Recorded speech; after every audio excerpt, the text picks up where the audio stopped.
6 का stop loss. और देखिए अब एक और कन्विक्शन ट्रेड सीमेंट से जुड़ा हुआ, काबा साहब ने एसीसी दिया तो पालविया साहब कह रहे हैं कि आप 435, 430, 35 के लिए एक मौका गवाए नहीं। 3.5% ऊपर। इनफैक्ट पूरे सीमेंट बिजनेस में हमने देखा है आज काफी तगड़ी गेंस देखने को मिली है।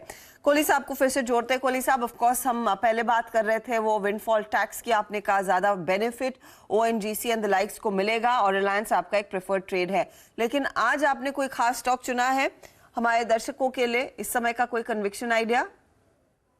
हाँ, तो हर्षदा, हमने एक स्टॉक मिड कैप में ढूंढा है, ग्लैंड फार्मा, जो डिस्क्लोजर ये कि हमारे क्लाइंट्स को ऑलरेडी ये रिकमेंडेड है, हमारे पोर्टफोलियोज में है, मेरे पर्सनल पोर्टफोलियो में नहीं। नाउ रीजन क्या है ग्लैंड फार्मा को चूज करने का? एक तो ये कि इनके जो प्रोडक्ट प्रोफाइल है ये इंजेक्टेबल्स में है, जो बहुत डिफिकल्ट होता है बनाना और उसकी क्वालिटी को कंसिस्टेंटली मेंटेन करना। दूसरी चीज ये कि वो जो इनॉक्सोपेरेन वगैरह जो प्रोडक्ट्स बना रहे हैं वो क्रिटिकल केयर के लिए यूज होते हैं, मतलब हॉस्पिटल में एंटी क्लॉटिंग वगैरह के लिए जो ऑपरेशन आईसीयू में यूज होते हैं। और वहां पर जो हम देख रहे हैं कि जैसे जैसे ये कोविड के बाद के जो नॉर्मल प्रोसीजर्स हैं और नॉर्मल ऑपरेशंस वगैरह स्टार्ट होंगे तो उसमें उसकी डिमांड बढ़ेगी।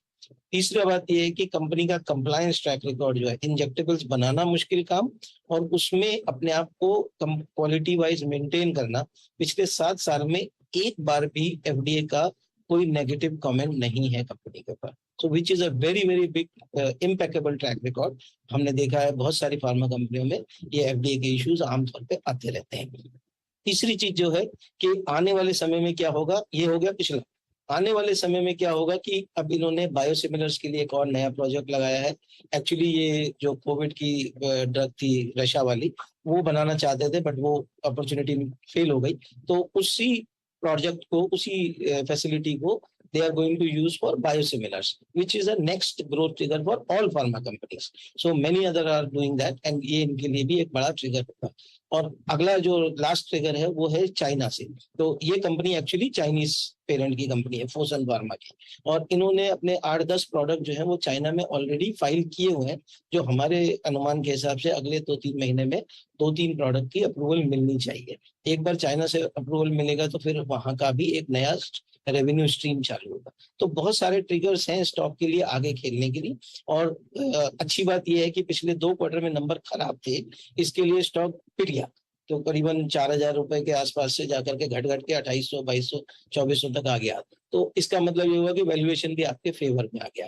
अगर फ्यूचर इंटैक्ट है, कन्विक्शन पूरा कायम है और स्टॉक को 10-15% नीचे मिल रहा है, तो उससे अच्छा कंकॉक्शन कुछ हो ही नहीं सकता। तो इन लॉन्ग टर्म इन्वेस्टर के लिए मुझे लगता है कि ये एक अच्छी अपॉर्चुनिटी है, लेकर के 3-6 महीने का वेट करेंगे तो बहुत अच्छा रिटर्न यहाँ पर मिल सकता है। बहुत बढ़िया एनालिसिस आपने ग्लैंड फार्मा की एक तो डेवलपिंग बायोसिमिलर प्ले, चाइना वाला फैक्टर और ऑफ कोर्स इसके एग्जिस्टिंग जो बिजनेस है उसमें तो ग्रोथ देखने को ही मिली है। अच्छा कोहली साहब, मैं एक चीज क्लैरिफाई करना चाह रही हूँ, क्या ग्लैंड फार्मा वही ट्रेड है जो आप मिड कैप फंडा में भी देने वाले थे या फिर उसके लिए कुछ और तैयारी है आपकी?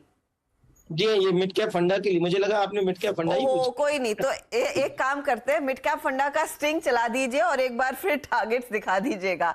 मुझे लगा क्योंकि आपने इतनी डिटेल में स्टॉक की चर्चा की, तो मैं वही प्रोड्यूसर साहब से बात कर रही थी कि मुझे लग रहा है ये पहले मिड कैप फंडा ही आ गया। तो 4 का चौका का देखिए ट्रेड आ चुका है, पहला वाला मिड कैप फंडा ग्लैंड फार्मा।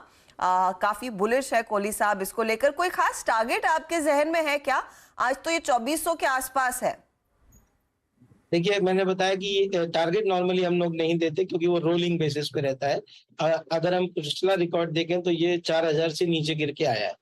तो आप कम से कम उतना तो सोच ही सकते हैं कि आने वाले कुछ समय में जैसे जैसे नंबर्स आएंगे, हम अगर ईपीएस की बात करें, जो पिछले साल 70 रुपीज के आसपास ईपीएस था, हमारा अनुमान है कि अगले 2 साल में वो 110 के आसपास हो जाएगा।